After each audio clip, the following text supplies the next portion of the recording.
out to Evans. She'll fire the three. Oh, sorry, that's Drennan. Carla Drennan manages to get that one. Hello and welcome to SportStars Unplugged Powered by PainPod.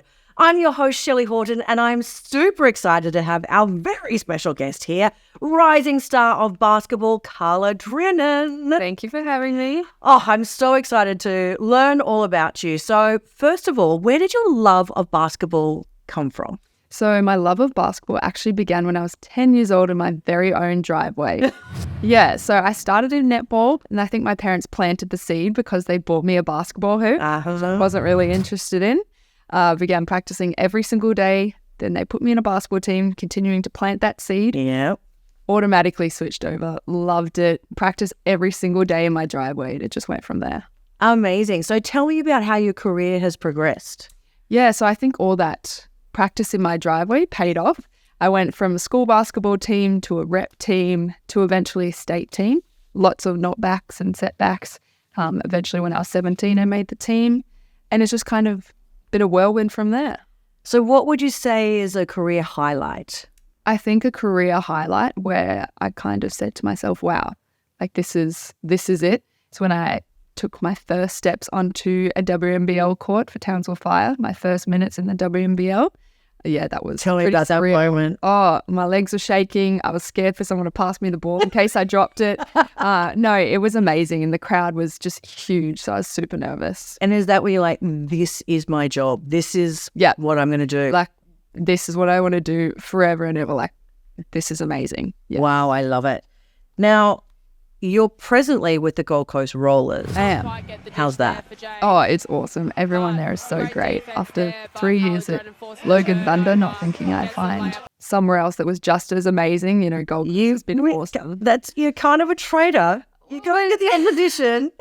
A little bit. We actually versed them on Friday night. Oh, did you know all their tricks? I do. Yeah. Unless they got new ones. Yeah. Okay. But you've got some exciting news. I do. So I've actually signed to go over to the Women's British Basketball League in England for the Sheffield Hatters. Wow. Yeah, I'm super excited. So tell me, is women's basketball big in England? It is getting a lot bigger and a lot more professional, and this is their highest league there. So we'll be going into a brand new arena. Wow. Yeah, super stoked. That's fantastic and pretty exciting to move overseas. Yeah, I've done it before and I'm ready to do it again and travel and see the world. And I think basketball's awesome for that. It is indeed. Yeah. Now, when you moved overseas to LA previously, it wasn't the best experience. What happened? No, unfortunately. It was quite a big culture shock initially. And then going into something that wasn't what it was presented to be was also a massive shock. And eventually I really struggled with that and made the decision to come home. And you had some problems with the coach. Yeah. So what advice would you give to other young female players who find themselves in a situation that wasn't what they actually signed up for? Yes, I think do all your research, ask the hard-hitting questions that you know is going to make someone uncomfortable, because that's where the real them comes out. And, anything you do, you have to do for yourself. You have to be selfish, because at the end of the day, like, you can just be a number to someone. Yeah, right. Yeah. Got to put yourself first. For sure.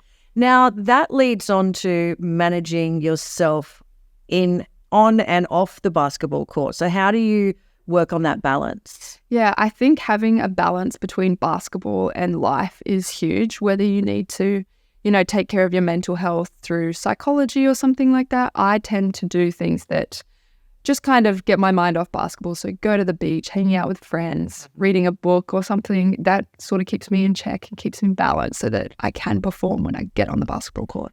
And is it important to you that your identity isn't just basketball? Yes, I think that's something I struggled with in the past, especially at college. Basketball was everything to me. Didn't know who I was. And when I came back and wanted to quit basketball, I was pretty sad because, what am I going to do with my life now? Yeah. But now I think it's awesome. I teach and it gives me a lot more purpose to my life. You're going to be like the coolest phys ed teacher ever. I already am. They tell me I'm their favourite. So let's talk about your association with PainPod. So how did that come about? Oh, so Coach Dre from Sierra Canyon High School in America. He actually came and did a session with our students at the school I work at. And he gave me one of the packs of PainPod. And I was like, wow, this is really cool and this will help me with basketball. But I actually couldn't get the device to work. So I went into the office and asked, and they literally did it within like 1 second. And then from there, I was like, that is just amazing. I need this. And I saw that they do ambassadors. So I asked straight away. I was like, hey, I'd like to represent and promote you guys. This is awesome. That's fantastic. So you've just got to put yourself forward. Yeah. Got to be in it to win it. No. So what's your favorite device? Definitely the PainPod 3. So you can have up to 4 patches on you at once. 12 settings, 20 different intensity levels. And I like that it has a little book that tells you what mode is for what. It's super helpful to me. Yeah. Sounds like you need it spelled out for you. I do. Yeah. So for aspiring young basketballers out there, what's the difference between like playing at school or even representing the state to making it your profession? I think the biggest thing you've got to do is work harder than anyone else. So in your downtime, like you should be on court getting better, but also taking care of your mental health. Because if that's not taken care of, you're not going to be able to perform. Yeah, it's going to show up on court. Yes. Absolutely. So give me like an average day for you when you're training. Yeah, average day for when I'm training in the NBL 1, I'll probably go shoot in the morning, have good nutrition throughout the day. That's super important to perform. Maybe I'll take a nap depending on how tired I am. I usually rock up to training an hour early and do an individual with the assistant coach before team training. And then afterwards, I'll put my PainPod on and sore spots or just to like help speed up my recovery. Go to bed, get a good night's sleep after eating some good dinner. See, I can do all of the eating and napping, just not the exercise in between. Otherwise, I'll be right there with you. Yeah, for sure. Okay, so what advice would you give to your younger self, knowing where you are now? I think that everything will work out the way it's supposed to. So I know you're a little perfectionist, but don't be so hard on yourself because it's all going to be okay. Perfectionism is something that a lot of athletes have to overcome because I feel we all need to be like recovering perfectionists because perfectionism used to be something that they would tell you to aspire to, but in fact, it can be detrimental. No, yeah, and it was at some parts. So I'm very glad that I came to that realization and And do you have a team of support people around you, like a psychologist and nutrition, exercise? How does it work? Yeah, so I actually started seeing a psychologist when I was 12 years old. I was super young, but it was also super helpful because I was going through quite a bit of anxiety and then it translated into my sport and I just could not perform. I also have a nutritionist who's currently on maternity leave. Very cute little baby. We've got our own gym, strength and conditioning trainers. So, yeah.